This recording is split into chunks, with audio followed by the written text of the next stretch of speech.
Assalamualaikum warahmatullahi wabarakatuh. Alhamdulillah, tidak pernah berhenti lisan kita sebagai seorang muslim memuji Sang Pencipta Allah yang kita selalu ucapkan, ajarkan secara turun-temurun kepada keturunan kita, dan kita hidup dan mati karenanya. Kalimat la ilaha illallah, la ma'buda bihaqqin illallah. Tidak ada Tuhan yang telah menciptakan semua yang di langit, semua yang di bumi, semua yang di kedalaman lautan, terjangkau atau tidak terjangkau oleh mata kita, kecuali Allah. Dia zat yang maha adil, maha bijaksana, Raja yang sebenarnya. Dia dengan kemahamurahannya dan kemahasempurnaannya telah memudahkan kita semua untuk berhubungan dengannya dengan kalimat yang penuh dengan berkah.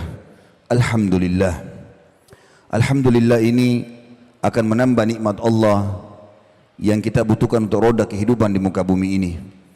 Termasuk dalam nikmat yang besar yang dilupakan oleh manusia adalah keluarnya ia dari masalah. Baik dia sembuh dari penyakit, terlunasi utangnya, atau apa saja problematika yang sedang dihadapi di muka bumi ini, termasuk kalau dia bisa keluar adalah nikmat Allah. Maka mengucapkan Alhamdulillah bukan hanya sekedar menambah makanan, minuman, pakaian, materi, tapi juga akan memberikan solusi dari masalah-masalah yang sedang kita hadapi. Juga selanjutnya kita panjatkan salam hormat kita penuh cinta dan rindu kepada manusia yang telah diutus oleh Allah Subhanahu wa taala kepada kita semua, manusia yang telah disempurnakan jalur nasabnya, fisiknya dan ilmunya sebaik-baik suri tauladan. Dia telah sukses menjadi seorang ayah, suami, sahabat, saudagar, politikus. Semua yang diharapkan untuk sukses di muka bumi ini telah tercontohkan dalam kehidupan manusia terbaik ini. Mengucapkan satu kali salam hormat kepadanya akan dibalas oleh Allah 10 kali tambahan rahmat, yang berarti pengampunan dosa, peninggian derajat dan juga pemenuhan segala kebutuhan. Maka jadilah saudaraku selain orang yang selalu mengucapkan Alhamdulillah, juga mengucapkan salawat dan taslim kepada Nabi besar Muhammad sallallahu alaihi wasallam. Pertama-tama sekali saya mengucapkan syukur kepada Allah Subhanahu wa taala atas pertemuan ini. Tentu kalau bukan karena izin Allah tidak mungkin kita berkumpul di salah satu rumahnya ini. Kita semua adalah makhluknya yang sama-sama diberikan amanah dan tanggung jawab oleh Allah.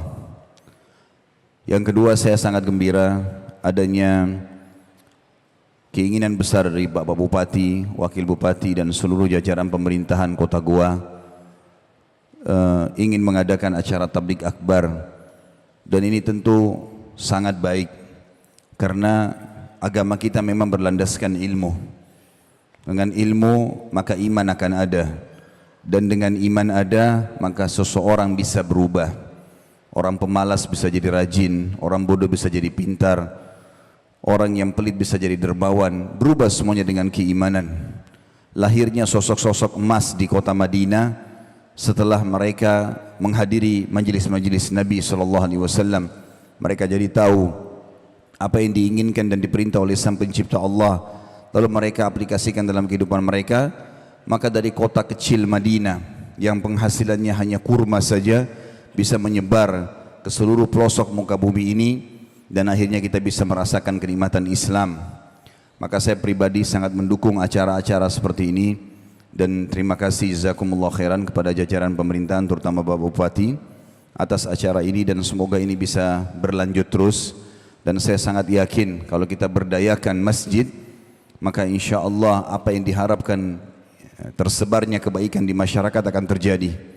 Nabi SAW membangun peradaban dan negara Islam di Madinah dengan 3 landasan umum atau 3 landasan yang telah beliau bangun. Yang pertama adalah begitu tiba di Madinah, hari pertama membangun masjid, yaitu Masjid Quba.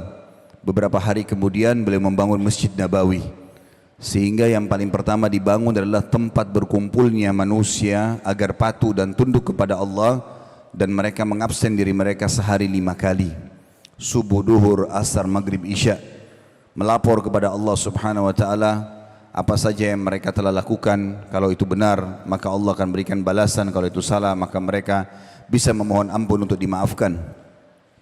Yang kedua, beliau membangun persaudaraan muakhah antara muhajirin dan ansar, penduduk setempat dengan pendatang. Karena dalam Islam tidak ada lagi rasisme. Semua kita dari Adam dan Adam dari tanah. Kata Nabi SAW, kalian semua dari Adam dan Adam dari tanah. Dan tidak ada perbedaan antara Arab dan Ajam kecuali dengan ketakwaan. Maka tidak ada lagi rasisme. Semua kita sama. Yang benar didukung dan yang salah diingatkan dan dihukum.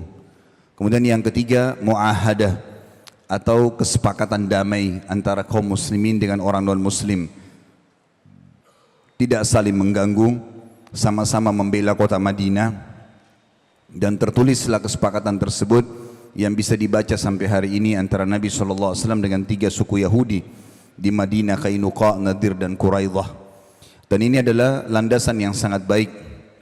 Kalau seseorang punya perusahaan pun, kalau dia menerapkan peraturan atau sistem ini akan sangat sukses dalam perusahaannya.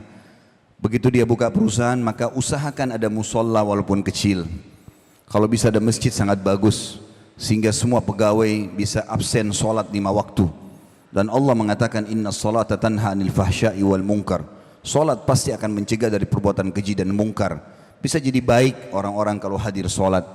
Kemudian dia mempersaudarakan antara pegawai yang lama dan pegawai yang baru, sehingga mereka saling membantu satu sama yang lain, sebagaimana Allah katakan dalam surah Al-Maidah, wa ta'awanu 'alal birri wat taqwa wa la ta'awanu 'alal itsmi wal udwan. Kalian seharusnya saling bantu membantu dalam kebaikan dan janganlah kalian saling bantu membantu dalam kemaksiatan. Kemudian juga adanya kesepakatan tidak ada bersaing negatif dengan perusahaan-perusahaan lain, ya, dengan lembaga-lembaga lain, institusi-institusi yang lain, tapi kita melakukan hal-hal yang positif. Islam menyuruh kita menunjukkan yang terbaik, tapi bukan dengan menjatuhkan orang lain. Kita disuruh menunjukkan kualitas kita. Kalau tadi Pak Bupati menyampaikan program-program di Goa, saya berharap mudah-mudahan program itu terus berkembang dan terus saja kita niat untuk kebaikan dan menjadi contoh bagi orang lain. Karena kalau kita menunjukkan kualitas, maka masuk dalam hadis Nabi SAW riwayat Abu Dawud dalam hadis sahih, Inna Allah yuhibbu min abdin idza amila amalan an yutqinahu. Allah sangat cinta dengan seorang hamba kalau dia mengerjakan satu perbuatan dia sangat menguasainya. Jadi kita disuruh pada saat pilkada, pada saat pilpres, pada saat apa saja, kalau institusi lebih kecil lagi, misal pemilihan marbot masjid, muadzin, imam, ketua yayasan, kepala sekolah, apa saja, pimpinan perusahaan, maka kita bersaing positif, menunjukkan kualitas dan bukan kita malah menjatuhkan orang lain. Maka dengan izin Allah Subhanahu wa taala, Allah akan berkahi kualitas itu. Saudaraku seiman, pada kesempatan ini insyaallah kita akan membahas tentang selamat tinggal dunia dan selamat datang akhirat. Ada alasan kenapa saya pilih judul ini sebenarnya. Karena ada beberapa hal-hal dasar yang semestinya kita menyadari tentang keberadaan kita di muka bumi ini. Yang pertama teman-teman sekalian, kita ini manusia bukan makhluk pertama, tapi bahkan kita makhluk terakhir di muka bumi ini. Yang Allah turunkan sebelum kita ada jin, ada hewan-hewan, ada tumbuh-tumbuhan, semua ini sudah ada. Kalau para ilmuwan mengatakan kepada kita bahwasanya mereka menemukan fosil hewan sekian miliar tahun, itu bukan mustahil. Karena pada saat Adam alaihissalam, ayah kita semuanya diciptakan oleh Allah di langit sana dari tanah, maka Allah subhanahu wa ta'ala menyuruh para malaikat untuk sujud, dan pada saat itu iblis sudah ada. Dan dia dari golongan jin, dan iblis hidup di muka bumi bersama dengan jin-jin yang lainnya. Jadi manusia adalah yang terakhir. Apapun yang ada di muka bumi ini teman-teman sekalian bukan hal yang baru. Air yang kita gunakan ini adalah air yang dari dulu digunakan oleh orang-orang sebelum kita. Begitu juga dengan api, udara. Ini bukan hal yang baru. Dan ini, dunia ini diberikan gambaran di dalam agama kita adalah tempat sementara, mampir saja. Kemudian kita akan kembali ke akhirat sana. Saya ingin coba mengorek lebih dasar lagi tentang masalah pemahaman berhubungan dengan masalah ini. Saudaraku seiman, apapun di muka bumi ini berpasang-pasangan dan kita sudah tahu itu. Seperti misalnya malam dan siang. Tidak mungkin siang terus, pasti akan datang malam. Mau nggak mau. Tidak mungkin lapar tidak dihubungkan dengan kenyang, karena ini berpasangan. Tidak mungkin muda tidak berpasangan dengan tua. Begitu juga laki-laki dan perempuan. Begitu juga dengan malam dan siang. Begitu juga dengan sehat dan sakit. Kemudian hidup dan mati. Ada dunia, ada akhirat, ada surga, ada neraka. Ini satu paket. Tidak bisa dipisahkan. Banyak orang berusaha memisahkan masalah itu seakan-akan dia tidak tahu akan ada akhirat. Padahal sebagaimana dia ada di muka bumi ini akan sama. Pasti akan ada itu semuanya. Kalau seseorang faham fenomena ini, maka hidupnya akan tentram karena dia tahu pada saat dia sehat, satu waktu dia akan sakit. Tidak ada orang seumur hidup itu sehat terus. Pasti akan ada saatnya dia sakit, cuma tinggal kadar penyakit yang ada saja. Tapi semua orang akan melalui itu. Tidak ada orang yang muda terus, dia pasti akan tua. Tidak ada orang akan hidup terus, pasti dia akan mati. Maka ini satu paket. Sebagaimana kita rasakan kehidupan di sini, ada kehidupan juga di sana. Islam datang memberikan kepada kita gambaran dunia ini bukan untuk ditinggalkan, tapi ditunggangi, dikejar prestasi terbaik untuk mendapatkan juga yang terbaik di akhirat sana. Ada banyak orang menyalahfahami tentang definisi zuhud. Mereka mengatakan zuhud itu meninggalkan dunia untuk akhirat. Jadi kalau mau menuju akhirat, bajunya yang kotor saja nggak apa-apa. Makannya roti kering. Tidak usah ada prestasi-prestasi kerja, ijazah. Tidak usah ada jenjang akademik. Tidak usah begini dan begitu. Ya sudah, dunia kita akan tinggalkan. Ini juga keliru. Allah mengatakan dalam surah Al-Qasas ayat 77, A'udzu billahi minasyaitonir rajim wabtaghi fima ataqallahu ad-daral akhirah wa la tansa nasibaka minad dunya. Kejar apa yang Allah janjikan untuk kalian di akhirat nanti. Baca tentang surga itu.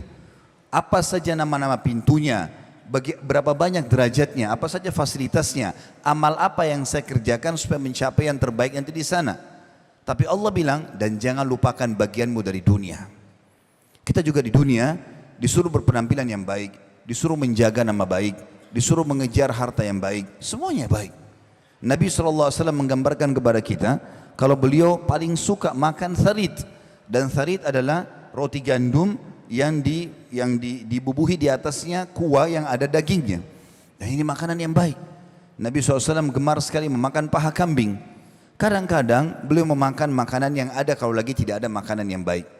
Maksudnya yang berkualitas. Tapi Nabi SAW selalu mendahulukan makanan yang berkualitas. Nabi SAW menggunakan baju dari kain katun dari Yaman. Dan pada saat itu adalah kain yang terbaik. Nabi SAW memiliki tunggangan yang terbaik. Kuda Nabi SAW terkenal dengan kuda terbaik di Jazirah Arab. Dan beliau berpoligami, punya beberapa rumah. Di setiap rumah juga ada unta. Kalau unta sekarang mungkin zaman kita sama dengan Alphard, ya.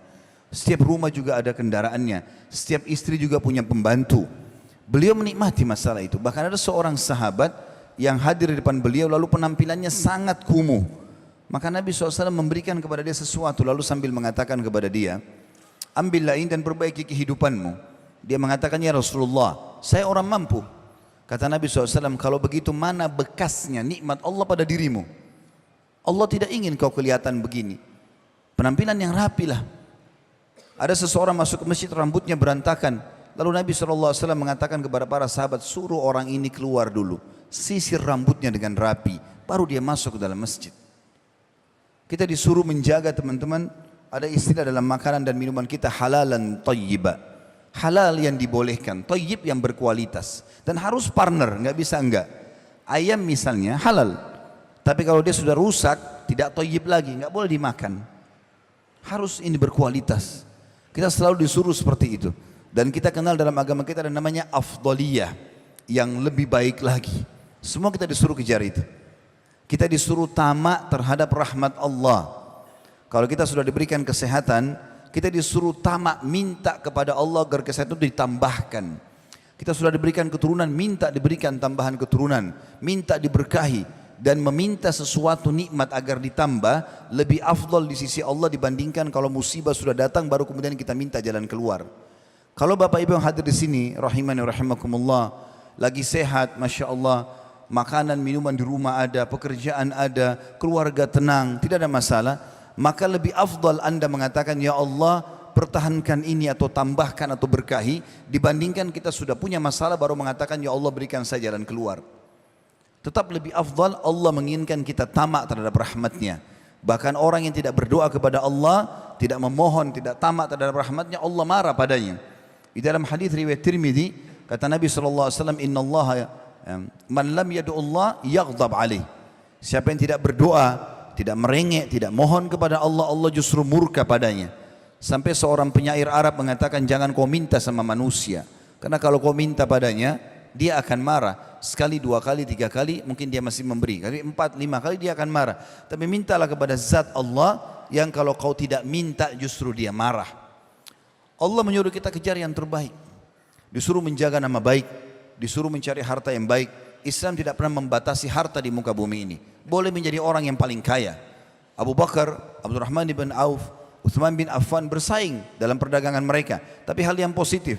Dan masing-masing meninggalkan warisan yang sangat banyak kepada keturunannya, banyak bersaing dalam sedekah yang diberikan pada saat sedang jihad dan seterusnya. Ya. Jadi kita disuruh mengejar yang terbaik. Bahkan Allah Subhanahu Wa Taala mengatakan kepada kita, kalau Allah akan membalas kita dengan surga, kalau kita mengorbankan harta, prestasi dunia kita dengan jiwa kita. A'udzubillahi minasyaitonirrajim. Inna Allah ishtara minal mu'minina anfusahum wa amwalahum bi anna lahumul jannah. Allah telah membeli dari orang-orang mukmin harta dan jiwa mereka yang dibalas dengan surga. Juga kita tahu teman-teman, Islam sangat indah sekali, karena Islam memerintahkan kebersihan, kerapian, ketentraman, ya, kedamaian, keamanan, semua disuruh dalam Islam. Memberi, ya, berbagi, memaafkan, semua itu bagian daripada agama kita dan akhlak yang sangat ditekankan. Begitu juga Islam melarang kita untuk mengganggu orang lain, berbuat kezaliman dan seterusnya. Jadi di muka bumi ini pun kita sudah diaturkan cara melaluinya. Tetapi Islam menitik beratkan poin lebih penting daripada itu teman-teman. Ternyata kehidupan dunia selain kita disuruh kejar yang terbaik, makanlah, minumlah, pakaianlah, carilah pasangan yang terbaik, prestasi apapun silakan, tapi jangan lupa ada yang lebih baik lagi di sana.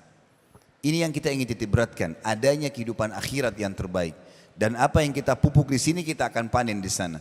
Allah Subhanahu Wa Taala menyebutkan tentang surga luar biasa, pemandangan yang tidak bisa digambarkan dengan hanya sekedar lisan sebenarnya. Tapi yang disampaikan melalui wahyu seperti itu. Bagaimana surga itu adalah istana yang sangat luas, seluas langit dan bumi. Isinya semuanya kebahagiaan. Kata Nabi SAW, siapa yang masuk surga, maka tidak akan rusak pakaiannya, tidak akan habis masa mudahnya, tidak ada lagi rasa lapar dan haus, tidak ada lagi buang air besar dan buang air kecil. Makanan dan minuman yang mereka makan yang tidak dibutuhkan oleh tubuh mereka akan keluar dalam bentuk keringat yang lebih wangi dari bau kasturi. Tidak ada lagi beringus, tidak ada lagi meludah di surga. Semuanya kenikmatan abadi. Dan saya sudah bilang tadi, sebagaimana dunia ada, maka ada akhirat. Teman-teman sekalian, Allah Subhanahu Wa Taala memerintahkan kita dalam banyak ayat Al-Quran yang akan saya bacakan sebentar lagi, agar kita menjadikan dunia ini penyebab kita mendapatkan yang terbaik di akhirat. Kejar terbaik sini untuk kita dapatkan juga yang terbaik di sana. Tapi bukan ini target utama. Kalau kita sudah menjadikan dunia sebagai target utama, maka kita bisa tidak mengenal lagi mana halal dan mana haram, karena kita tidak yakin ada hisab pada hari kiamat. Maka kita main sikut sana, sikut sini, menjatuhkan orang, mengambil hak orang lain, dan ini berbahaya buat kita. Di awal-awal pertemuan ini kita renungi bagaimana ayat-ayat Al-Quran berbicara masalah apa yang saya sampaikan tadi. Dimulai dari surah Yunus ayat 24. A'udzubillahi minasyaitonirrajim. Innama mathalul hayatid dunya kama in anzalnahu minas sama'i fakhtalata bihi nabatul ard.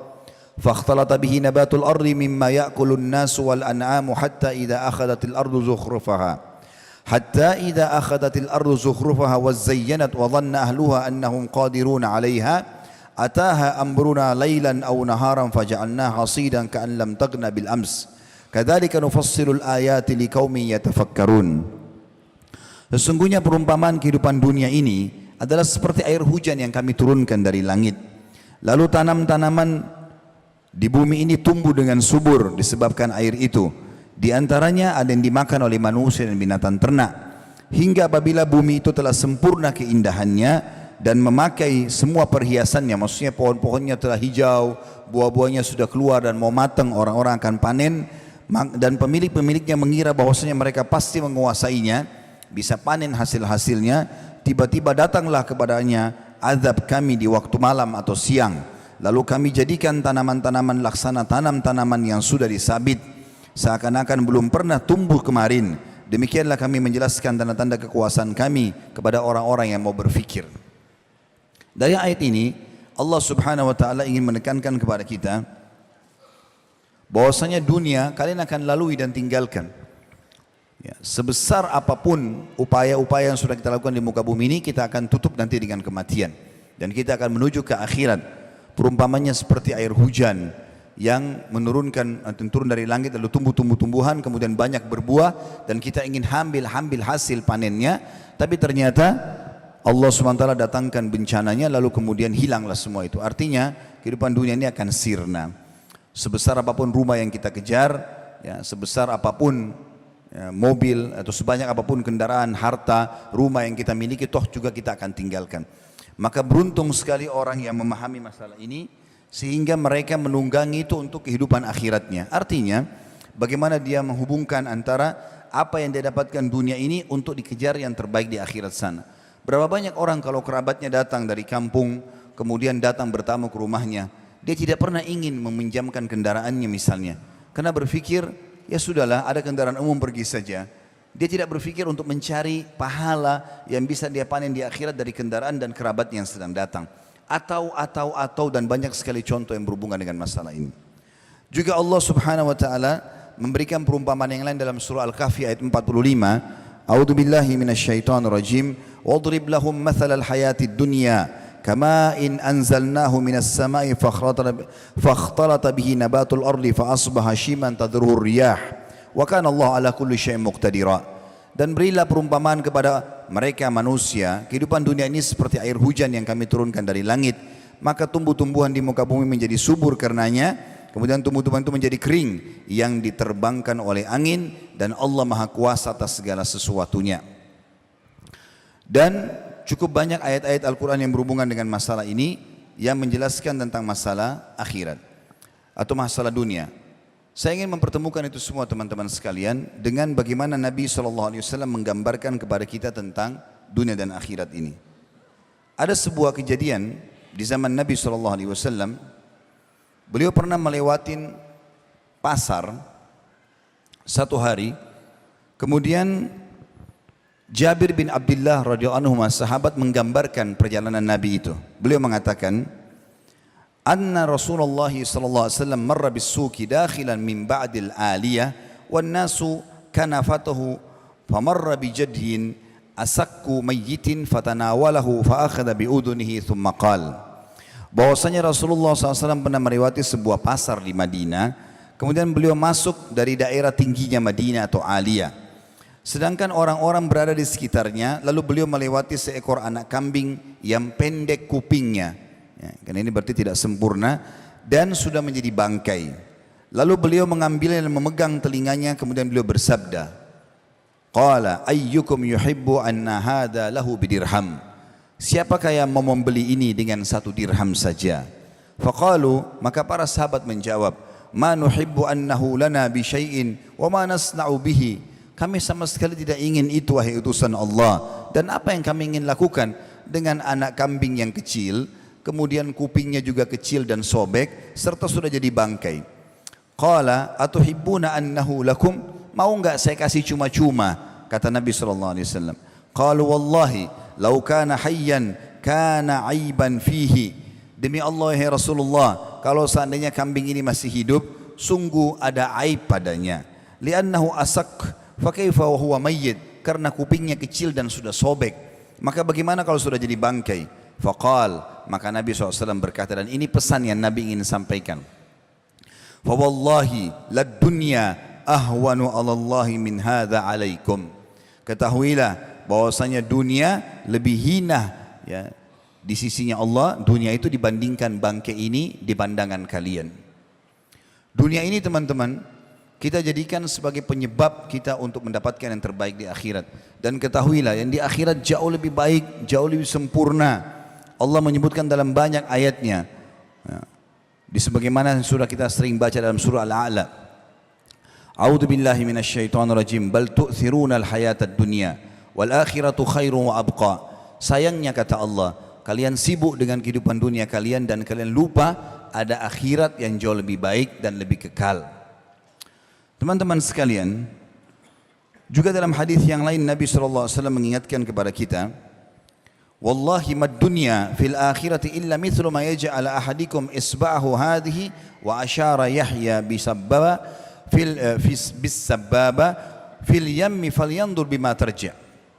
Demi Allah kata Nabi SAW, perumpamaan dunia yang kalian kejar ini dibandingkan dengan akhirat hanya seperti jari kalian yang kalian celupkan di lautan, kemudian kalian angkat dan lihatlah apa yang dikembalikan oleh jari kalian itu. Teman-teman sekalian, disebutkan atau digambarkan oleh para ulama, kalau kita pernah makan makanan yang enak, minum minuman yang enak di muka bumi ini, kemudian kita pernah menggunakan pakaian, kita pernah melihat pemandangan yang indah, kita pernah melihat paras wajah, postur tubuh yang bagus, maka semua itu kita sudah cukup jadikan sebagai sebuah kebanggaan. Kalau ada orang tampan atau cantik sekali, atau badannya bagus, atau segala macam, kita sudah cukup jadikan sebagai sebuah kebanggaan. Maka coba renungi itu dengan apa yang Nabi SAW sampaikan. Beliau mengatakan, sesungguhnya tadi hadisnya, dunia ini dibandingkan akhirat hanya seperti jari telunjuk yang dicelupkan ke lautan kemudian diangkat. Maka lihatlah air apa atau berapa tetes air yang tertinggal di jari tersebut. Dan ini menggambarkan teman-teman sekalian bagaimana ya, dunia itu hanya kita lalui saja. Bagaimana bukan dia menjadi target utama, tapi dia menjadi sesuatu yang kita kejar untuk mendapatkan di akhirat nanti yang terbaik. Pernah satu kali Nabi SAW sedang di rumah, kemudian beliau didatangi oleh Umar bin Khattab radhiyallahu anhu. Lalu Umar sempat menangis melihat keadaan Nabi SAW karena beliau rupanya baring di tanah, kemudian ada lapisan tikarnya dan bagian tubuh beliau sempat sedikit bergaris. Maka Umar bin Khattab menangis melihat Nabi SAW lalu mengatakan, ya Rasulullah, kata Nabi SAW, kenapa kau nangis ya Umar? Dia bilang, ya Rasulullah, sesungguhnya Kaisar Romawi, ya, kemudian Kisra Persia, raja-raja mereka, Najasyi di Afrika, mereka punya dayang-dayang mengipas-ipas mereka terus dipan-dipan yang empuk, gitu kan? Makanan-makanan yang empuk, buah-buahan yang banyak. Sementara anda sendiri seperti ini, anda adalah Nabi dan Raja kami. Lalu Nabi SAW lagi baring, kemudian duduk. Lalu beliau mengatakan, afi syakkin anta ya ibn Khattab? Apakah kau ragu wahai anaknya Ibnu Khattab? Sesungguhnya kita memiliki akhirat dan mereka memiliki dunia. Ya. Kita targetnya adalah akhirat, bukan ini. Gitu. Kemudian Nabi SAW mengatakan, ketahuilah bahwa seandainya kalau dunia ini punya nilai di sisi Allah Subhanahu Wa Taala, maka dia hanya akan senilai dengan sayap seekor lalat saja. Maka tidak ada nilainya. Gitu. Sebagaimana kita tahu dunia ini kita laluin generasi demi generasi sama. Berapa banyak orang sebelum kita subhanallah yang sama dengan kita. Ya, mereka juga laki-laki, kalau kita laki-laki sini perempuan juga ada perempuan sama dari rahim seorang perempuan, kemudian anak-anak punya angan-angan bermain-main, remaja punya angan-angan berumah tangga, kemudian menikah, kemudian punya anak, kemudian tua, kemudian meninggal dunia, gitu kan. Orang yang cerdas adalah orang yang memikirkan, oh kalau ini semua akan saya lalui, bagaimana saya tunggangi ini untuk menuju kepada akhirat. Saya pernah kalau tidak salah berbicara sama Pak Bupati waktu itu. Dan saya ingin berbagi karena ini pembicaraan saya sifatnya bukan pribadi tapi dia sifatnya sebuah masukan saja. Dan beliau Masya Allah sangat luar biasa bisa menerima itu. Saya bilang, saya berharap semua pemimpin negara kita ini, siapapun itu, bisa menunggangi jabatan mereka untuk mendapatkan akhirat. Karena kami masyarakat biasa misalnya, kalau mau bangun masjid, itu butuh taruh celengan yang cukup lama di masjid, di pinggir jalan. Ataupun mungkin paling kita bisa membeli satu sak semen, berapa biji batu bata. Tapi pada saat teman-teman yang Allah sedang amanahkan bagi mereka pemerintahan, jabatan, mereka bisa menunggangi jabatan tersebut untuk membesarkan masjid. Seperti saya lihat masjid ini Masya Allah selalu dijadikan sebagai simbol gitu kan. Dan beliau mengatakan saya mengajak orang-orang untuk bisa ikut di sini. Dan ini sangat baik program akhirat ya. Maka bisa ditunggangi untuk itu dengan tanda tangan, dengan mengajak, dengan menjadikan contoh itu sudah sangat luar biasa. Kenapa banyak orang yang diberikan amanah jabatan tidak menunggangi jabatan mereka untuk mendapatkan yang terbaik di akhirat? Kesempatan emas memperbaiki, seperti saya dengar di sebelah masjid juga ada tempat untuk digunakan oleh masyarakat. ya, sebuah tempat untuk bisa jalan, bisa berkumpul keluarga, bisa berolahraga dan segala macam hal. Ini kan bisa sangat baik. Ada orang subhanallah dalam 5 tahun, 10 tahun menjabat, tidak ada perubahan, nggak ada perubahan jalanan, tidak ada perubahan perbaikan apa-apa. Sayang sekali. Allah SWT akan tanyakan di akhirat nanti. Atau mungkin orang menjabat di sebuah instansi apapun, atau dia punya wewenang yang bisa dia tunggangi untuk kebaikan. Kenapa dia tidak tunggangi untuk akhirat? Kalau orang tidak berpikir adanya kehidupan akhirat, dia akan selalu targetnya adalah dunia. Saya pernah subhanallah duduk dengan seseorang, semoga Allah jaga beliau, orang yang sangat baik sebenarnya. Beliau sempat waktu itu mencalonkan diri menjadi wakil bupati di salah satu kota, bukan di Sulawesi Selatan tapi di daerah Jawa.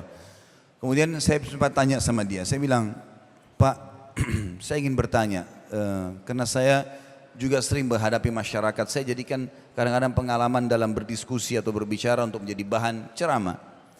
Dia bilang, ya silakan Ustadz, kebetulan dia tetangga saya di Jakarta Timur. Kemudian saya bilang, kenapa kebanyakan pejabat-pejabat kita tidak berpikir dalam 5 tahun mereka menjabat, mereka jadikan itu sebagai amal jariah mereka. Saya bicara muslim dengan muslim.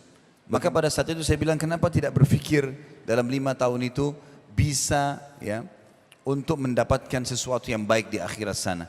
Ya mungkin seperti masjid ini insya Allah luar biasa, kalau orang sampai kita meninggal pun akan terus dipakai oleh orang sholat gitu kan. Sama dengan fasilitas masyarakat, sekolah, rumah sakit, apa saja. Maka dia bilang sama saya, mungkin yang Ustadz pikirin berhubungan dengan masalah agama, tidak semua muslim pikirkan itu.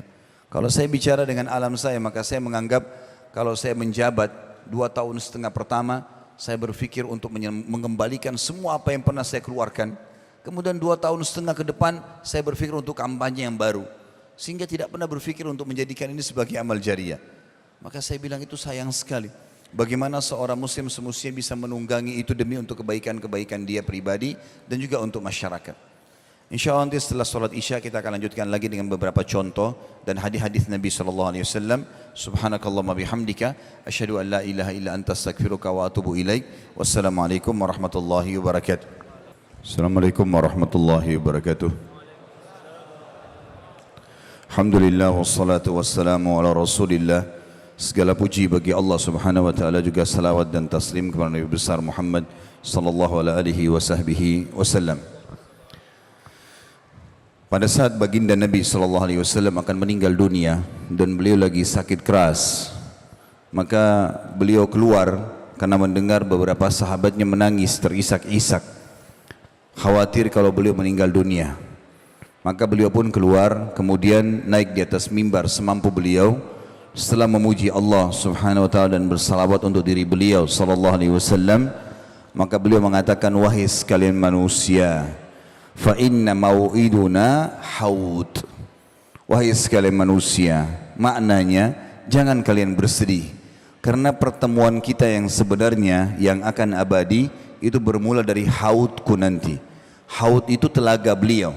Nabi SAW diberikan telaga oleh Allah 2 di mahsyar nanti, namanya Haud, dan nanti di surga namanya Kautsar, yang ada surah Al-Kautsar. Kata Nabi SAW, haudku nanti di mahsyar itu seluas pandangan mata. Dalam riwayat dikatakan antara Madinah sama Hajar, atau kurang lebih 1000 km perjalanan, dipenuhi dengan canteng-canteng seperti jumlah bintang di langit. Siapa yang minum darinya tidak akan pernah haus selamanya. Riwayat ini menggambarkan kepada kita bagaimana Nabi SAW memberikan kesadaran kepada para sahabatnya, jangan kalian sedih. Bagi teman-teman yang merasa sedih karena meninggal orang tuanya, meninggal kerabatnya, kehilangan sesuatu yang sifatnya duniawi ini, bagi seorang muslim itu adalah hal yang kecil. Kalau kerabat kita meninggal atau orang yang kita cintai, teman-teman sekalian, dia tidak hilang. Dia hanya mendahului kita menuju ke akhirat sana. Seorang muslim sangat yakin rukun iman dia yang kelima adalah iman kepada hari kiamat. Urutannya adalah meninggal, proses dicabutnya ruh, kemudian dimasukkan ke alam barzah di kuburan, kemudian pembangkitan di hari kiamat mahsyar, ditimbangnya amal baik amal buruk, lalu kemudian surga dan neraka. Dan kita sudah dapat rinciannya. Kita sekarang di duka bumi ini setiap saat ada buku, sudah terjemahan bahasa Indonesia cukup banyak berhubungan dengan masalah surga. Apa saja berhubungan dengan surga itu, dari tanahnya, dayang-dayangnya, istanahnya, makanannya, minumannya, semua terinci. Kita sudah punya bocorannya. Dan neraka dengan siksa yang paling rendah sampai yang paling berat pun itu juga sudah diceritakan semuanya, sudah ada gambarannya. Maka seorang muslim sangat paham ada akhirat. Berarti orang-orang yang sedang kita cintai meninggal dunia itu, mereka sebenarnya tidak hilang, tapi mereka hanya mendahului kita saja. Saya pernah menghadapi ada ponakan saya di kota Makassar sini, umur 19 tahun, meninggal dunia, subhanallah. Sore hari, dia aman-aman saja, lagi ngantar kakak saya kebetulan, kakak kandung saya sendiri, ibunya, itu diantar pergi ke tempat kursus adiknya, kemudian rupanya dia pulang, dia sholat maghrib di rumah, lalu kemudian temannya telepon, minta dijemput di bandara Makassar. Dia keluar, habis sholat maghrib, begitu keluar dari pintu tol Makassar menuju ke bandara, ditabrak oleh mobil besar, truk, meninggal dunia di tempat. Tidak ada satupun kerabat yang tahu ini berita. Meninggalnya maghrib sekitar jam 6 sore, nanti jam 12 malam baru kami tahu. Saya pun lagi di Jakarta waktu itu, kemudian saya ditelepon oleh salah satu kakak saya juga.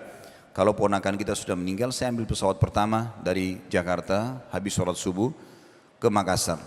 Begitu saya tiba di Makassar, di Panakukang Mas, tempat beliau. Kemudian saya masuk, kerabat sudah mengatakan, kakakmu ini dari tadi malam gak bisa tidur, gak makan, selalu bangun, pingsan lagi, gak ada keluarga yang bisa hadapin. Maka saya dudukkan kakak saya bilang, kak duduk sebentar. Begitu boleh duduk, dan saya bilang, kebetulan anak ini bernama Hamdi, rahimahullah, sudah meninggal, ponakan saya. Lalu saya mengatakan, kalimat pertama saya, Hamdi ini tidak hilang. Itu bahasa saya pertama. Karena pemahamannya, kakak saya memahami anaknya sudah hilang. Hamdi ini tidak hilang. Kok bisa? Dia tiba-tiba duduk, lalu dia mengatakan, kok bisa? Bukan dia sudah meninggal? Saya bilang, iya. Sebagai seorang muslim, kita yakin dia tidak ada di depan mata kita sekarang, walaupun sudah dikubur, tapi kita sangat yakin akan bertemu di akhirat. Tidak mungkin tidak. Orang-orang yang meninggal terlebih dulu, seperti ibu kami sudah meninggal. Ada paman kami namanya Fulan, saya sebutin. Nama paman kita si Fulan, nama tante kita si Fulan, meninggal dunia semuanya. Toh juga mereka sudah menuju ke akhirat. Dan kita sedang menuju ke sana. Saya sama kakak pun ini sama-sama. Asal tiketnya sama, iman dan amal soleh nggak ada masalah. Maka akan ketemu di sana, dan itu kita yakin sekali. Sebagaimana dunia ini ada kehidupan akhirat di sana.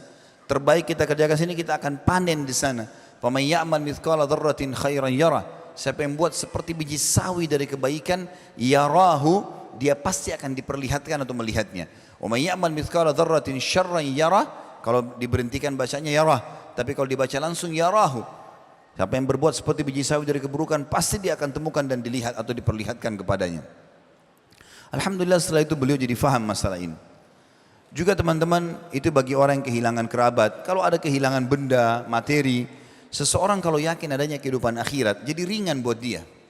Karena dia berpikir, oh, orang ini sekarang ambil benda saya tagih dia nggak mau kasih, saya akan ambil di akhirat. Tidak ada sesuatu yang luput. Seorang muslim akan sangat tenang, karena dia yakin ada hadis Nabi SAW, apakah kalian tahu siapa orang yang bangkrut? Kata para sahabat, ya Rasulullah, orang yang tidak ada dirham dan dinarnya, bisnis bangkrut. Kata Nabi SAW, bukan. Itu kecil.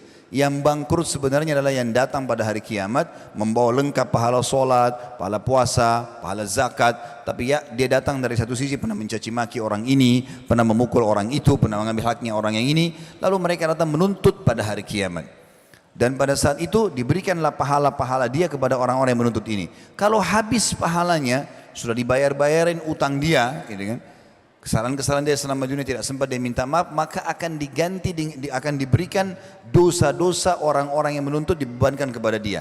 Maka dilemparlah dia ke neraka sejauh timur dan barat. Seseorang muslim sangat yakin teman-teman sekalian, kalau ada hak kita yang sedang diambil oleh orang lain, kita sudah minta di muka bumi ini, tidak juga bisa kita dapatkan, dengan cara dia memanipulasi data-data tersebut, tetap kita akan panen dalam bentuk pahala pada hari kiamat. Hasan Basri rahimahullah pernah dicaci maki dan digibah oleh seseorang. Lalu kemudian dia baru mendapatkan satu tangkai kurma yang sangat segar. Kemudian dia antar ke rumah orang tersebut yang menggunjing dia.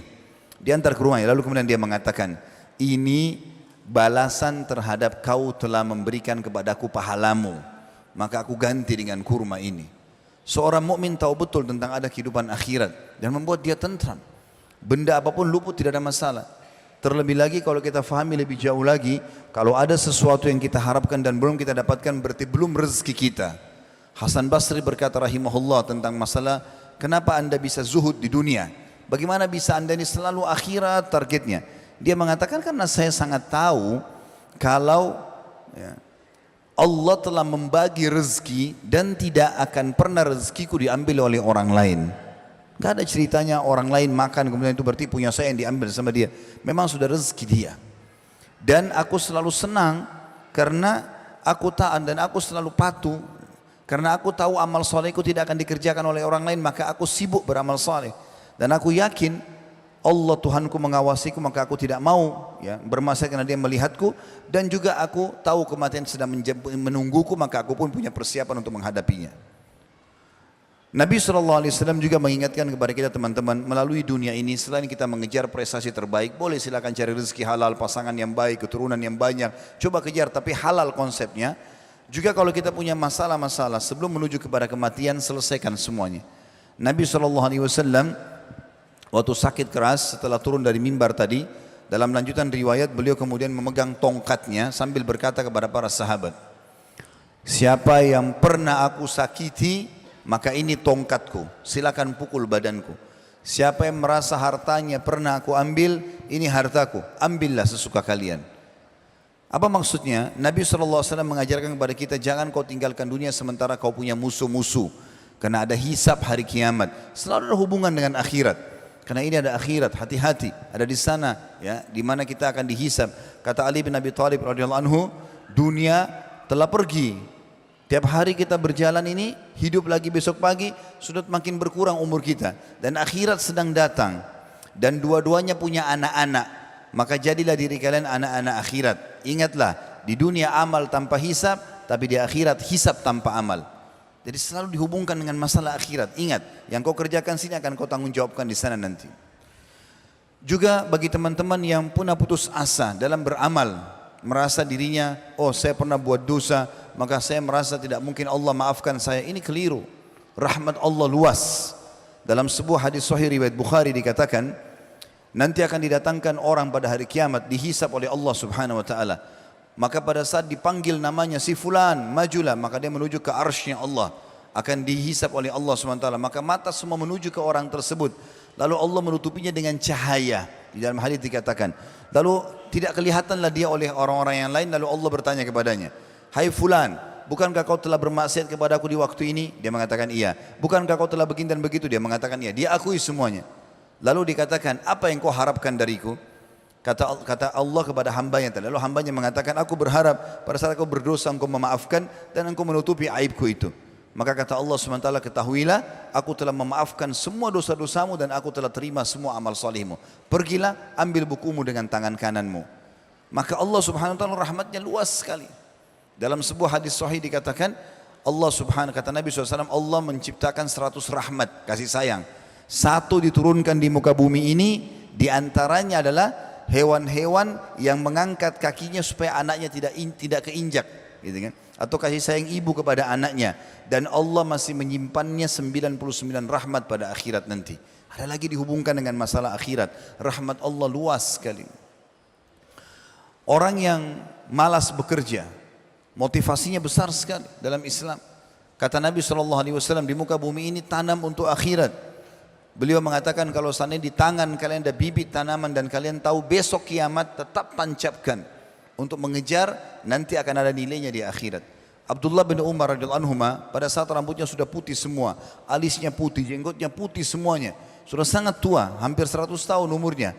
Kemudian dia pegang bibit pohon kurma. Pohon kurma mirip dengan pohon kelapa kalau kita, lama baru berbuah, gitu kan kalau masih kecil. Maka dia pun menancapkan, murid-muridnya lihat, lalu mereka bertanya, wahai Abdullah bin Umar, bagaimana kami memahami perilaku anda ini? Anda bukan menanam pohon yang sudah besar, tinggal panen. Ini pohon masih kecil, anda sudah tua. Mungkin anda tidak bisa menikmati. Maka jawaban dia sangat luar biasa. Dia mengatakan, kalau tidak saya nikmati, maka akan dinikmati oleh generasi yang datang setelahku. Artinya akan jadi pahala buat aku ini. Enggak ada masalah.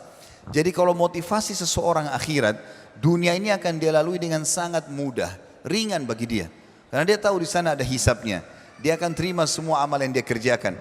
Bahkan baginda Nabi SAW mengingatkan kepada kita, ketahuilah seseorang dari kalian lebih dekat dengan surganya daripada tali sendalnya sendiri, dan seseorang di antara kalian lebih dekat dengan nerakanya daripada tali sendalnya sendiri. Gara-gara ada seorang sahabat meninggal dunia di perang Khaybar, kemudian dia baru masuk Islam, baru syahadat, ya, lalu kemudian terbunuh. Kata Nabi SAW, siapa yang mau lihat penghuni surga yang belum pernah sujud sekalipun, ini orangnya, baru syahadat lalu terbunuh, gitu kan. Lalu beliau mengatakan, ketahuilah surga lebih dekat kepada kalian daripada tali sendal kalian sendiri. Azan, sholat, makan, minum, pergaulan yang halal, udah istiqomah saja, nikmati yang halal, tinggalkan yang haram. Meninggal masuk surga. Buat masalah, gunjing orang, ghibah, ngambil haknya orang lain, ambil haknya ahli waris, ribut, bohong, dusta, menipu, segala macam, mati masuk neraka. Begitu mudahnya orang masuk ke surga dan masuk ke dalam neraka. Dan itu pasti terjadi. Kita harus sadar teman-teman sekalian, kita akan melalui seperti yang dikatakan Hasan Basri, hai anak Adam, kamu sebenarnya di muka bumi ini seperti bilangan, angka. Kalau bertambah satu hari, begitu kau buka matamu di pagi hari, maka berkurang bilanganmu satu. Kita sedang menuju ke sana. Maka harus kita hisab diri kita sendiri masing-masing. Ya, kita sedang menuju ke akhirat sana. Kita dengarkan bagaimana Nabi SAW mewasiatkan kepada kita tentang masalah perumpamaan bumi ini atau dunia ini. Kebanyakan orang sibuk mengejar tanpa mengenal mana halal, mana haram. Padahal sebenarnya teman-teman, kalau kita melihat dunia ini kecil sekali, ya.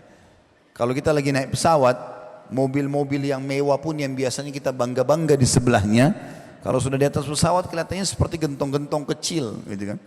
Mungkin orang punya berlian sebesar bola basket pun, kalau orang mungkin kecil seperti cincin saya sudah sangat mahal. Kalau seperti bola basket sangat besar, tapi kalau orang naik di atas pesawat melihatnya maka tidak kelihatan lagi. Tanah yang diperebutkan kepada ahli atau dengan ahli waris sampai tumpahkan darah, itu juga kalau kita di atas pesawat kita lihat sangat kecil, nggak ada nilainya. Bahkan subhanallah pada saat kita meninggal tidak ada yang ikut semua itu. Apa yang selama ini diperebutkan, diambil haknya orang lain tidak akan ikut. Kata Nabi SAW, kalau anak Adam meninggal dunia akan ikut kepadanya tiga di kuburannya, amalnya, ya, kemudian hartanya dan keluarganya. Akan pulang dua, keluarganya akan pulang. Walaupun cinta seorang suami pada istri, istri pada suami, orang tua pada anak, tidak akan nginap sehari di kuburan itu. Akan pulang, meninggalkan kita nanti. Hartanya walaupun mewah mobilnya akan parkir di pagar kuburan, habis itu dibawa pulang jadi warisan.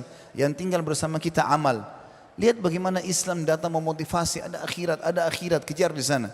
Dunia tetap cari yang terbaik, tapi yang halal, nikmati sebatas memang yang dibolehkan oleh Allah. Setelah itu kita menuju kepada akhirat. Jadi bukan masalah target di sini, karena kalau sudah target, yang jadikan target maka kita lupa ada akhirat, maka kita akan sikut sana, sikut sini, haknya orang lain diambil tanpa peduli mana halal, mana haram. Ada orang dari pagi bangun tidur sampai tidur lagi, itu kerjanya cuma cari musuh, cari haknya orang lain, tidak pernah berpikir untuk diri dia sendiri, karena tidak ada fikiran masalah adanya akhirat ini. Dalam sebuah hadis yang perlu kita renungi adalah hadis riwayat Imam Ahmad, kata Nabi SAW, inna mat'ama ibni Adam ju'ila mathalan di dunia. Ketahuilah, makanannya anak Adam itu dijadikan perumpamaan terhadap dunia ini. Wa in kazzahahu wa mallahahu. Walaupun makanan itu sudah dibumbuhi, sudah ditaruh garam, sudah terasa enak, fandur ila ma yasir. Lihat nanti jadi apa itu? Tetap akan jadi kotoran. Maka Nabi SAW memberikan perumpamaan, itulah dunia, seperti itu. Walaupun kita hiasi, kita bagusin segala macam, toh akan ditinggalkan. Toh akan hancur hari kiamat.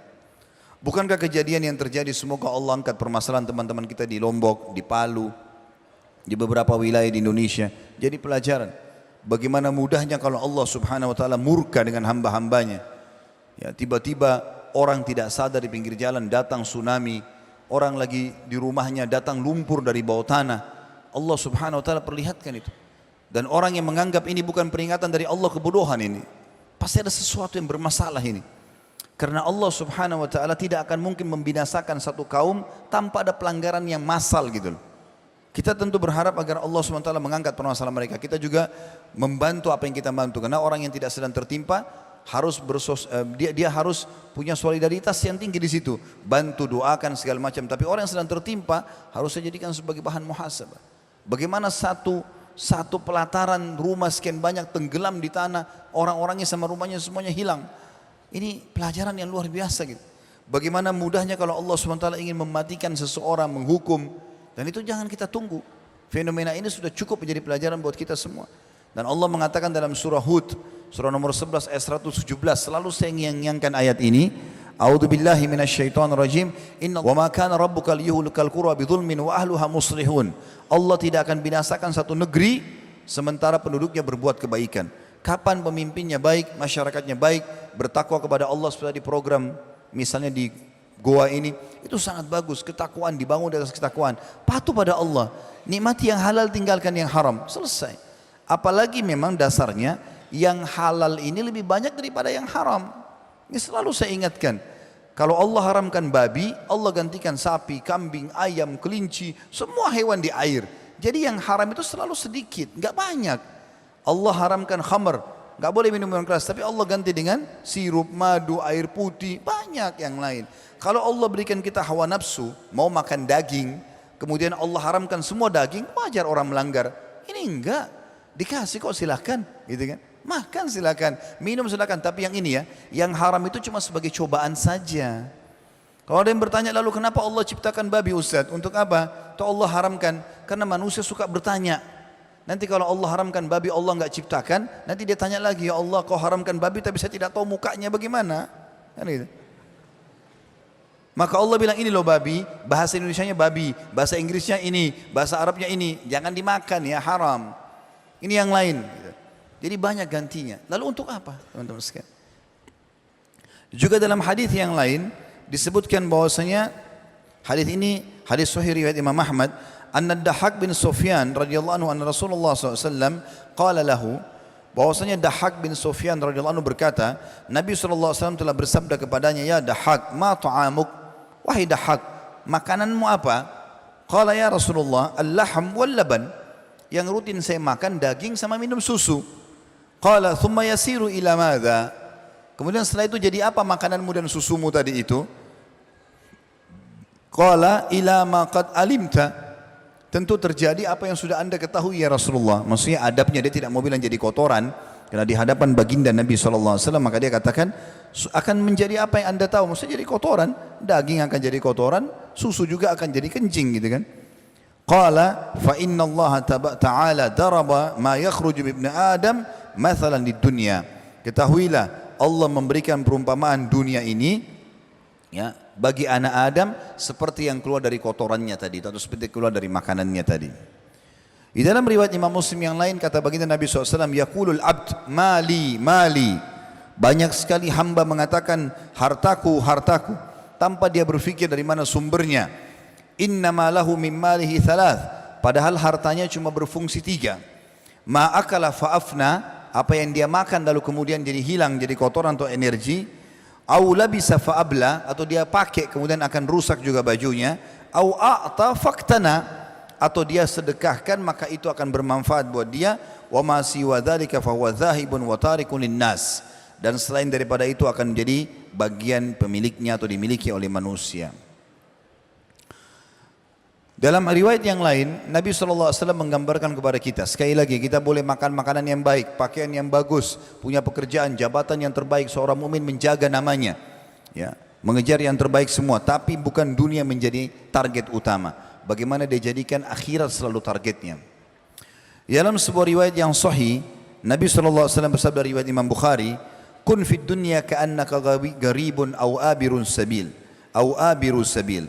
Jadikanlah dirimu di dunia seperti orang asing atau hanya orang yang lewat saja. Wa'ud li nafsika wa'udda nafsaka min ahlil kubur, dan persiapkan dirimu akan menjadi penghuni kubur.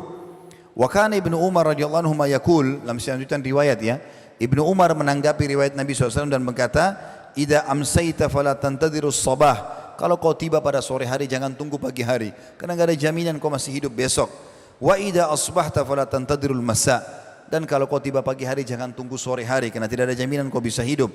Wa khudh min sihhatika limaradik, maksimalkan waktu sehatmu sebelum kamu sakit. Ya. Wa min hayatika limautik, dan dari kehidupanmu sebelum kau meninggal dunia. Teman-teman sekalian, orang kalau berfikir akhirat, hidupnya akan selalu bersyukur, merasa cukup, merasa aman, dan terlalu merasa terawasi. Abdullah atau Umar bin Khattab radhiyallahu anhu Umar bin Khattab pernah satu kali jalan ke padang pasir. Rupanya dia temui satu orang badui, pengembala kambing, Muslim. Maka Umar bin Khattab tidak dikenal oleh orang tersebut, dia tidak tahu siapa orang ini. Maka berkatalah Umar, hai pengembala kambing, kami musafir, lagi jalan, butuh kambing. Bagaimana kalau kambingmu kami beli?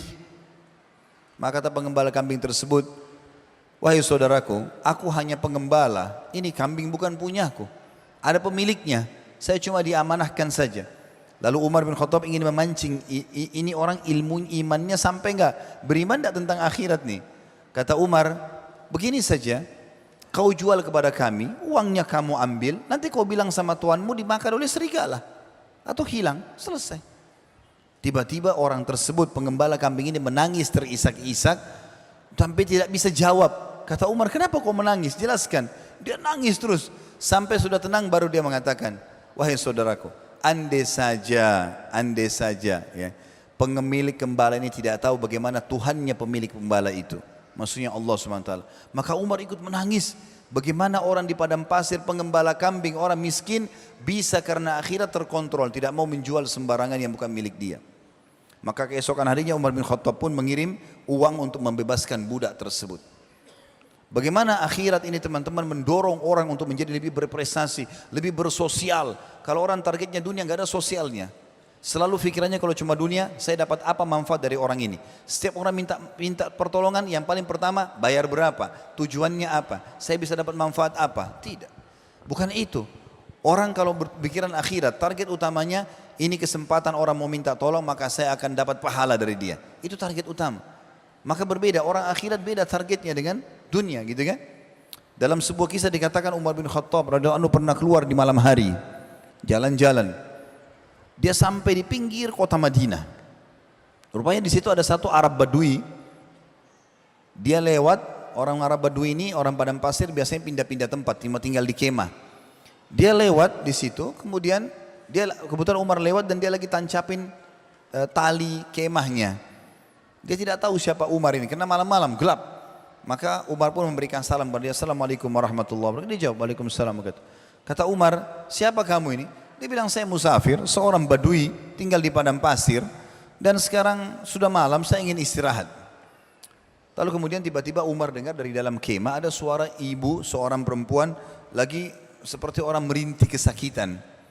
Kata Umar bin Khattab, siapa itu? Orang badui ini malu, dia mengatakan, sudahlah, tidak usah kau tanya. Kata Umar, coba saya mau tahu, mungkin saya bisa bantu. Dia bilang, itu istri saya lagi mau melahirkan. Tidak ada yang bantu. Saya juga tidak tahu bagaimana membantu orang melahirkan. Kata Umar, kau mau nggak kalau saya datangkan orang di Madinah ini yang bisa bantu istrimu melahirkan? Dia bilang, boleh, silahkan. Umar pun pulang ke rumahnya. Orang ini belum tahu kalau ini Umar. Umar ini pemimpin itu pada saat itu, raja. Beliau pun pulang ke rumah. Umar bin Khattab bukan datang ketuk-ketuk rumah pegawainya, dia datang panggil istrinya. Kebetulan istrinya itu terakhir waktu sebelum beliau meninggal, ini di akhir hidup beliau, Ummu Kalthum radhiyallahu anha. Ini anaknya Ali bin Abi Thalib, cucu Nabi SAW. Lalu dia mengatakan, wahai cucu Rasulullah, kata dia begitu kepada istrinya. Kata Umar, maukah kau mendapatkan pahala melahirkan seorang wanita muslimah di ujung kota Madinah yang tidak ada yang bantu? Kata istrinya apa? Tentu saja. Kira-kira teman-teman, kalau tidak ada motivasi akhirat, mau orang begini tengah malam? Bantu orang keluar segala macam? Tapi enggak mungkin. Karena orang kalau berpikir dunia targetnya selalu, saya dapat manfaat apa nih? Tapi kalau akhirat tidak, langsung dia tahu ini ada manfaat pahala yang dia bisa dapatkan. Maka raja waktu itu Amir Mu'minin Umar bin Khattab jalan dengan permaisurinya, ratunya berdua. Tengah malam enggak ada yang tahu. Nah, mohon maaf saya bahasakan ini, kalau zaman sekarang harus ada kamera, ada foto yang bisa mengekspos perbuatan. Zaman dulu nggak ada itu, jalan tengah malam nggak ada yang tahu ini, jalan dua-dua sampai tiba di situ. Dan Umar bin Khattab tidak banyak bicara, begitu tiba di kemahnya orang Badui tadi, masuklah ke dalam, urus. Maka istrinya Umar datang masuk ke dalam, bantu melahirkan. Umar bin Khattab duduk berdua di atas sebuah tempat, di tempat duduk bersebelahan sama orang Badui ini. Sambil ngobrol-ngobrol, Umar bin Khattab tidak kenalin dirinya, saya adalah raja, saya ada gini. Umar diam saja. Umar tanya, kamu dari mana, suku Arab mana, berbicara masalah jalur nasabnya orang itu. Begitu terdengar suara bayi menangis, maka istrinya Umar nggak sengaja bilang, wahai Amir Mu'minin, sampaikan kepada temanmu kalau istrinya sudah melahirkan normal. Begitu dengar Amir Mu'minin ini Badui turun dari kursinya, ketakutan. Dia bilang, apakah anda Umar bin Khattab? Kata Umar, iya. Dia ketakutan gitu. Langsung Umar mengatakan, tenanglah, duduk di sebelah saya. Ya, ini sudah kewajiban saya. Maka Umar bin Khattab mengatakan, mulai besok pagi, ya, kamu akan datang ke tempat saya di Baitul Mal, saya akan berikan kamu hak kamu. Begitu luar biasanya motivasi tengah malam, orang mau datang urus seseorang itu enggak mungkin kalau tidak ada motivasi akhirat. Orang kalau motivasi akhirat teman-teman targetnya adalah kullu ma'rufin sadaqah, kata Nabi SAW. Semua perbuatan baik, pikiran baik, niat baik, ya, jamahan baik, langkah kaki baik, semuanya pahala. Targetnya itu. Nanti kalau ada manfaat duniawi itu lain. Tapi yang penting bagaimana target akhiratnya dulu. Bagaimana akhirat dulu yang jadikan target. Ini pahala besar. Kapan orang ini mendapatkan manfaat sangat luar biasa. Di dalam hadis yang lain, Nabi SAW juga mengatakan dalam hadis Bukhari, Mali walid dunya, ma ana wad dunya. Ada apa saya kejar-kejar dunia ini, kata beliau. Ya, maksudnya ingin berikan motivasi kepada para umatnya. Ya. Kata beliau, innama mathali wa mathalud dunya kamathali rakibin dhalla tahta syajara thumma raha wa tarakaha. Perumpamaan saya dengan dunia ini hanya seperti orang yang sedang lewat, ya, musafir, penat, mampir di bawah sebuah pohon sampai penatnya hilang kemudian dia pergi. Subhanallah, orang yang berpikir akhirat teman-teman, mau sakit, mau bangkrut, mau apa saja, bagi dia tidak ada kata-kata putus asa, semangat terus, dijadikan sebagai bahan muhasabah, kemudian dia tetap jalan dengan, ya, berusaha, berikhtiar, tetap mengejar yang terbaik. Kalau ada seorang muslim yang faham tentang akhirat, maka dia akan berpikir, oh ini saya bangkrut nih, mungkin karena ada uang haramnya, coba sekarang saya cari uang halal. Pikirannya akhirat beda. Tapi kalau pikirannya dunia, maka dia terus-menerus mengerucut di situ. Kenapa orang ini tipu saya? Kenapa orang ini begini dan begitu? Akhirnya sakit, akhirnya bisa meninggal gara-gara itu. Menghabiskan waktunya padahal tidak ada gunanya.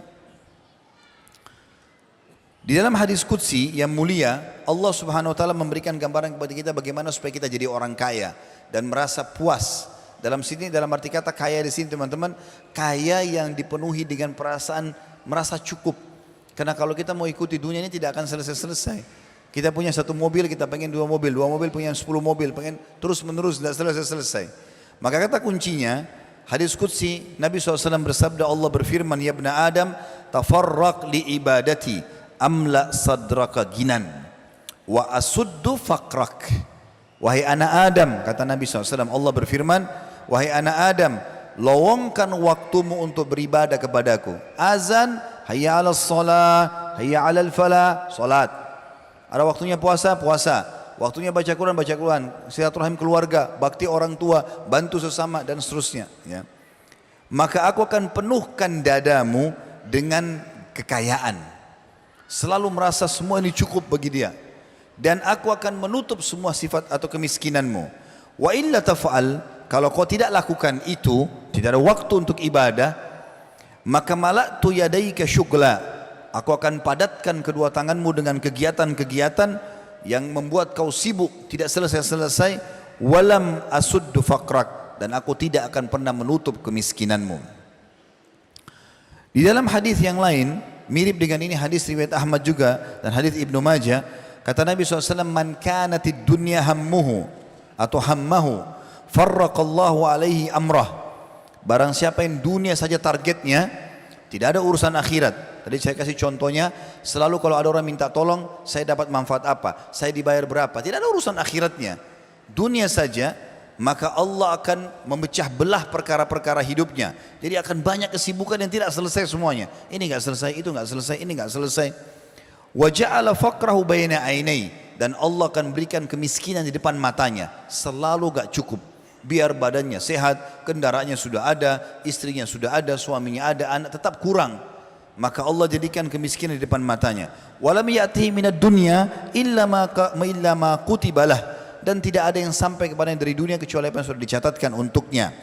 Wa man kanatil akhirah niyatuhu, siapa yang terbalik akhirat targetnya, jama'allahu amrah, Allah akan menyelesaikan perkara-perkara hidupnya. Ini dia kerjakan, finish, selesai. Ini selesai, ini selesai, tuntas semua. Wa ja'ala ginahu fi qalbihi, dan Allah akan tanamkan rasa kaya dalam hatinya. Semua cukup bagi dia. Wa anat wa atathu dunya wa hiya ragimah, dan pasti dunia akan datang kepadanya dalam kondisi terhina. Orang kalau targetnya akhirat, Allah datangkan dunianya dengan sendirinya. Seperti pepatah mengatakan, kalau kau kejar dunia, akhiratmu luput. Tapi kalau kau kejar akhiratmu, duniamu akan ikut. Jadi kalau targetnya akhirat, dunia akan datang sendiri.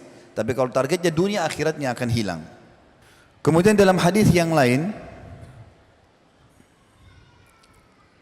Nabi SAW mengatakan dalam hadis Bukhari, ta'isa abdud dinar, sungguh rugi dan terhinalah hamba-hamba dinar.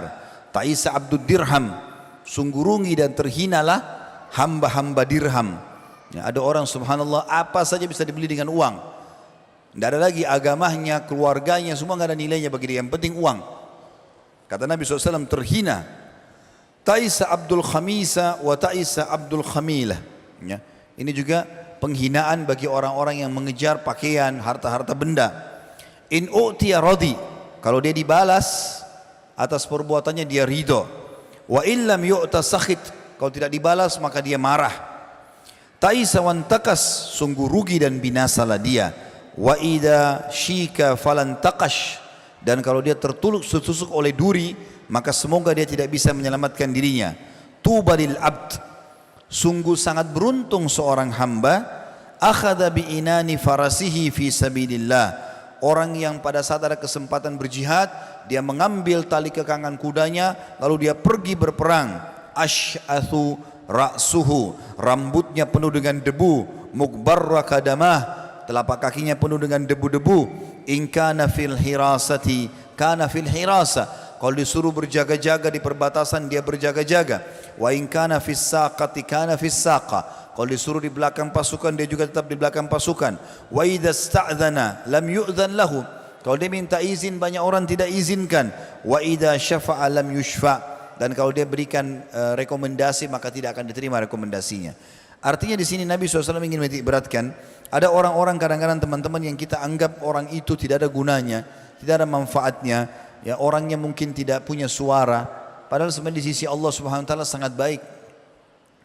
Saya sangat sedih melihat kadang-kadang kalau saya bicara di Jakarta ya, mudah-mudahan di daerah-daerah lain seperti termasuk di sini insya Allah tidak terjadi. Tapi saya melihat depan mata kadang-kadang kalau lagi pergi pengajian, dari pengajian, kalau padat sekali jadwal, saya biasa pakai motor, maka saya melihat dari pengajian kadang-kadang azan duhur, saya mampir di masjid dekat jalan, pinggir jalan. Itu pada saat saya mampir ke masjid, subhanallah mikrofon masjid besar sekali.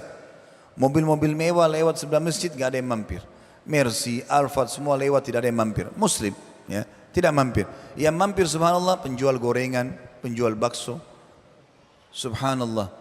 Yang mereka mampir, mereka tahu panggilan hayya 'alas shalah, hayya 'alal falah, ayo salat, ayo menuju kepada kemenangan dari Allah, dari Tuhannya. Bukan dari siapa-siapa. Karena mau orang Arab, mau orang bule, mau orang hitam dari Afrika, mau orang Melayu dari Asia, kalimatnya sama. Allah yang panggil, ayo salat, ayo menuju kepada kemenangan, gitu kan. Maka saya subhanallah mereka ada yang keluarkan sarungnya dari gerobaknya, salat, habis itu pergi jual lagi. Berkah hidupnya. Berapa banyak orang begini subhanallah, anaknya jadi sarjana semuanya, rumah tangganya bahagia, padahal kalau kita lihat rumahnya kecil, ya. Orang kalau punya target akhirat beda, maka dunia ini jadi kecil buat dia, walaupun dia bisa dagang. Saya pernah dapat informasi dari teman-teman, tapi saya tidak tahu orangnya siapa. Cuma ini katanya di kota Makassar terjadi. Ada seseorang saudara kita, itu supir angkot. Kalau azan dia mampir. Saya dengar kisahnya, saya terharu betul. Kalau sudah mau azan dia bilang, maaf ini sudah mau azan, saya mampir di masjid. Kalau yang mau cari mobil lain silakan pindah. Dia parkir. Ada juga penumpang yang ikut sholat. Keluar dia jalan lagi.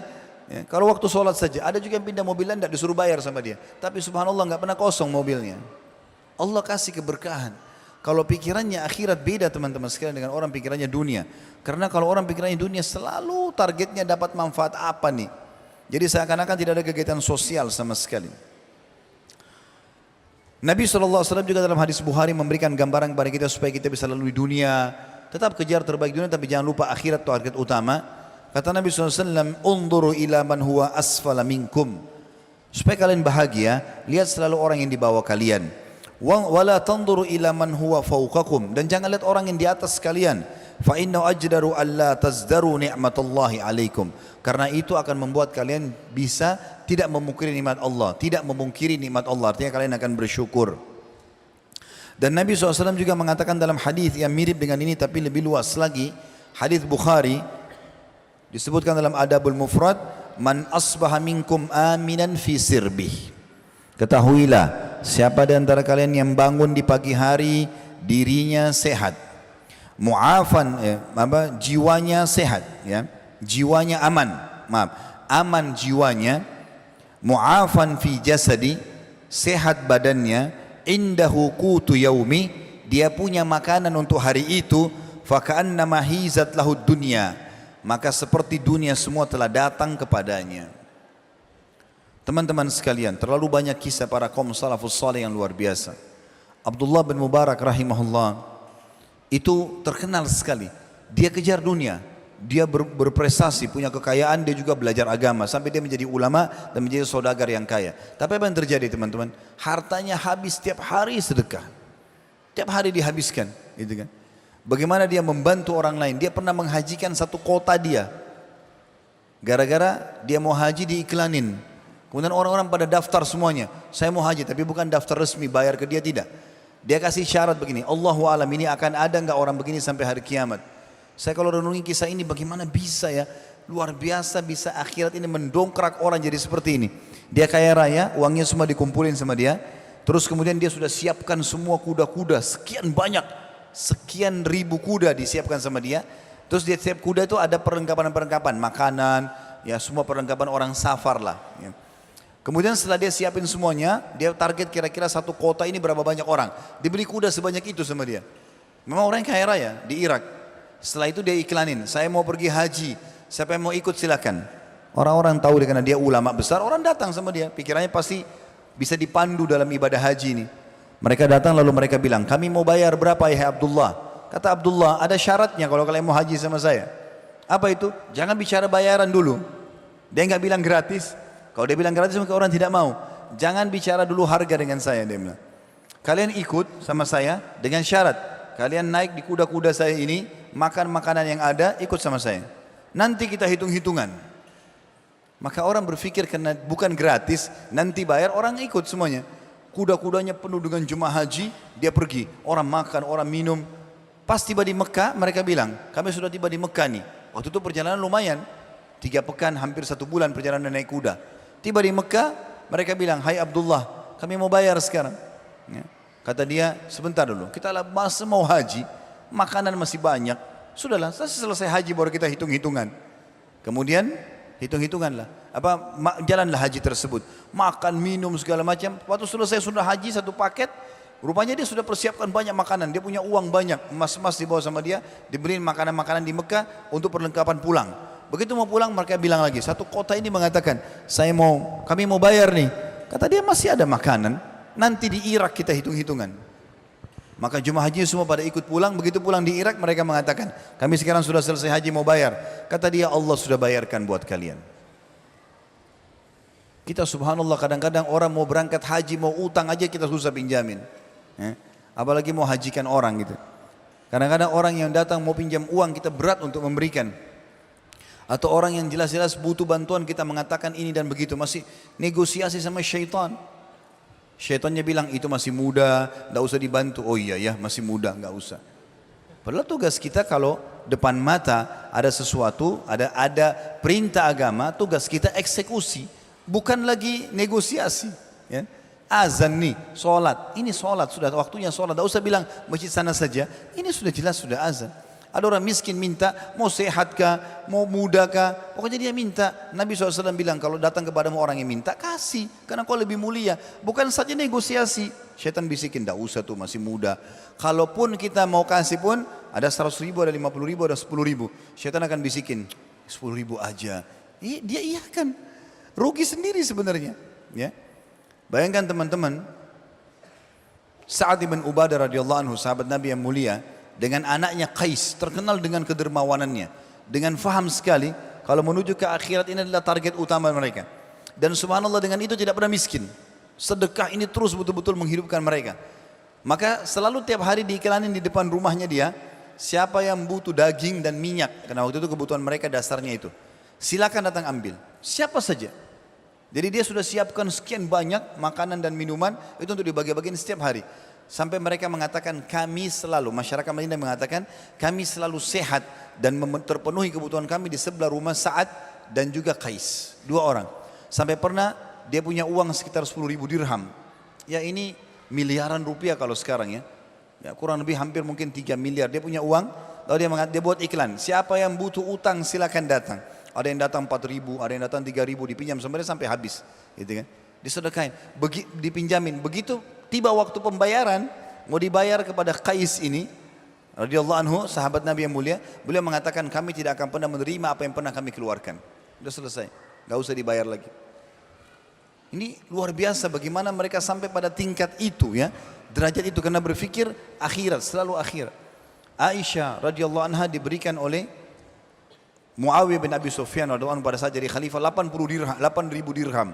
Ini sekitar 1,3 M uang dikasih. Pagi hari, begitu tiba Aisyah lihat radhiyallahu anha langsung dibagi-bagiin. Suruh pembantunya sini bagi-bagiin, kasih keluar, kasih semuanya. Begitu dikasih bagi-bagi karena asyiknya membagi. Sore hari pada saat mau makan sudah pergi semua orang, maka Aisyah mengatakan ada makanan enggak? Tanya pembantunya. Dia bilang enggak ada. Enggak ada sama sekali. Kata Aisyah, kenapa kau enggak bilang dari tadi? Dia bilang saya lihat Anda lagi asyik membagi-bagi. Kalau Anda suruh saya ambil, saya akan ambil dari uang tadi. Kata Aisyah, baiklah, kita makan yang ada. Dia keluarkan roti sama minyak yang dipakai makan. Saking sukanya mereka dengan perbuatan-perbuatan seperti ini. Dan ini hanya bisa jadi motivasi seperti ini kalau ada target akhirat. Kalau targetnya masih dunia selalu, maka tidak bisa, gitu kan? Ada seseorang teman datang kepada saya, lalu menanyakan tentang masalah perbedaan antara ekonomi syariah dengan ekonomi konvensional. Beliau kebetulan seorang dosen sempat ngomong sama saya. Lalu saya bilang perbedaan dasar diantaranya adalah Islam itu selalu mengenal namanya sosial dan tidak bisa pisah.